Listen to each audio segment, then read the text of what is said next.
বন্যার্তদের জন্য ত্রাণ সহায়তা দিতে আজও মানুষের ঢল ঢাকা বিশ্ববিদ্যালয়। বৈষম্য বিরোধী ছাত্র আন্দোলনের গণত্রাণ কর্মসূচির পঞ্চম দিনেও স্বতঃস্ফূর্তভাবে অংশ নিচ্ছেন রাজধানীবাসী।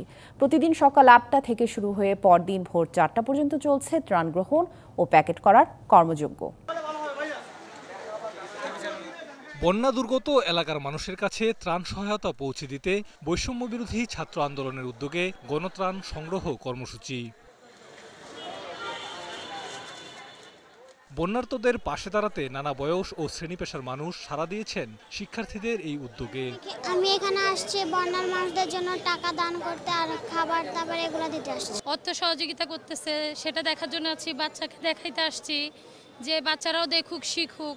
সব ছাত্ররা মিলে একবার সংগ্রাম করলো, এখন পুনর্বাসনের কাজ করছে।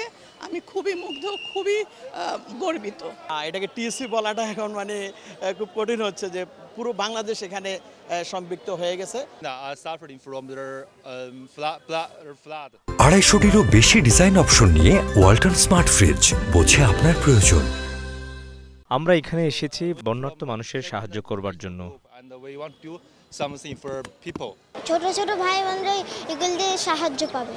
আকস্মিক এই দুর্যোগে মানুষের পাশে দাঁড়াতে পেরে খুশি স্বেচ্ছাসেবকরাও। আমার ভালো লাগছে এটা ভেবে, আমি মানুষের জন্য কাজ করতে পারছি, আমি এখানে ওদের হেল্পে যে আসতে পারছি, এটাই অনেক আমার কাছে। এটা অসম্ভব ভালো একটা ফিলিংস। যখন কাজ করে বাসায় যাই তখন মনে হয় না বাসায় গিয়ে এই ক্লান্তিটা থাকে না, মনে হয় অনেক একটা বড় কিছু করে আসছি, একটা দেশের জন্য কাজ করে আসছি, এটাই ফিল হয়।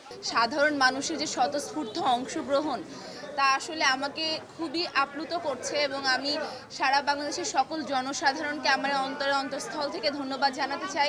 শিক্ষার্থীদের এমন মহৎ উদ্যোগ মানুষে মানুষে সৌহার্দ্য ও ভালোবাসার বন্ধন দৃঢ় করবে, এমনটাই বলছেন ত্রাণ সহায়তায় অংশ নেয়া রাজধানীবাসী।